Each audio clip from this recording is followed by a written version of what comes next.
what to do if your knee surgeon says surgery won't help or isn't the best option for you. Hey, I'm Shelley from Miami Physio and Lakelands Physio, and today I want to talk to you about why your surgeon may have said this and what might help instead. So firstly, why has your surgeon said that surgery won't fix your knee pain?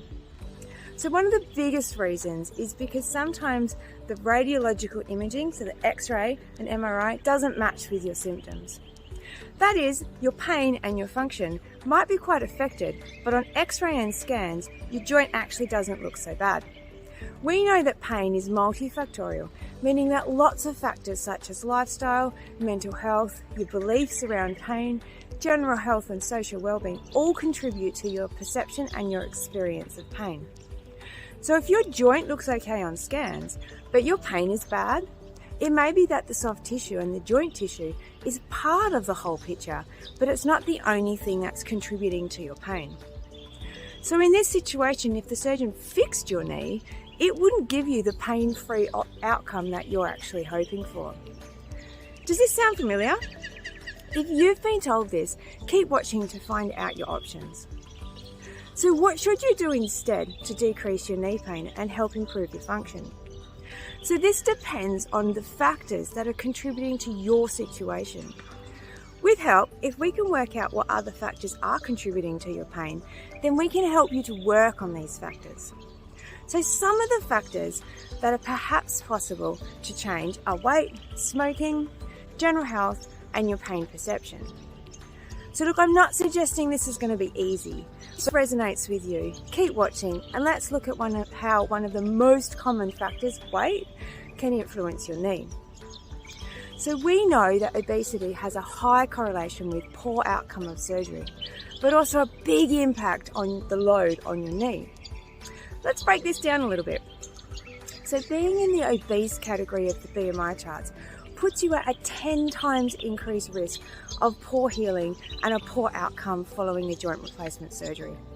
This is such a high risk that many surgeons just won't perform a knee replacement on somebody with this level of obesity.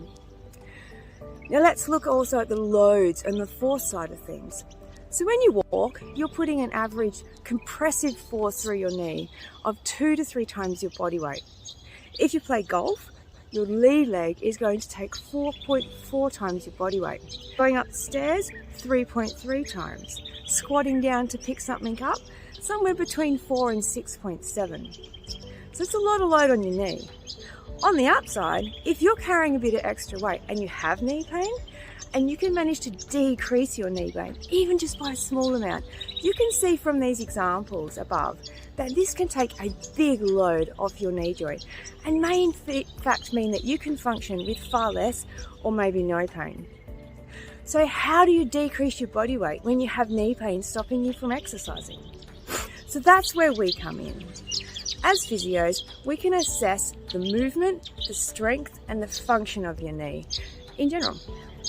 We can then design you an exercise program to both help strengthen the muscles around your knee, such as a GLAD-based exercise program, and to help you work aerobically to lose weight.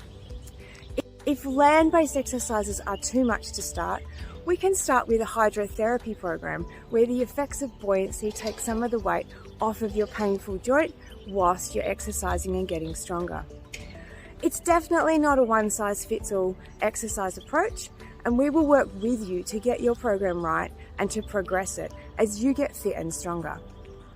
So if you're struggling with a painful knee and you've been told that you are not a surgical candidate currently, or you're on the wait list and you want to improve your current function and get a better potential surgery outcome, give us a call at Miami Physio, Lakelands Physio, and book in to have your knee assessed and get started.